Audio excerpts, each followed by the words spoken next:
看一个较趣味的新闻，要安怎互警情的宣导变了更较趣味？台中市警察局第一分局有一个少年的袁敬年，伊真改话插话，时常伫面册分享伊执行欺负趣味的代志。这个趣味的图甲文章引起真侪网友热烈的回应，甚至佫推出相关的商品，嘛互这个警情的宣导变甲加定趣味。 圆形和三角形互相相塔，变高水版的警察。这是台中一个警察叫李冠来话，互警政宣导变甲真趣味。首先还是蛮希望感谢大家的支持啊，因为想说做警察工作本来就蛮辛苦的，然后我是把画画当作一个抒腰的方式。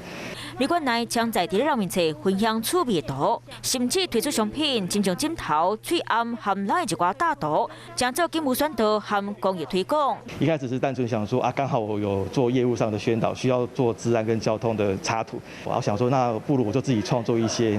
就和喷漆彩绘对伊来讲嘛真简单，完成铁门彩绘了后，才会变做第一分局提旗管使用。7年级警察兼做草画家，和警政宣导变甲真心熟。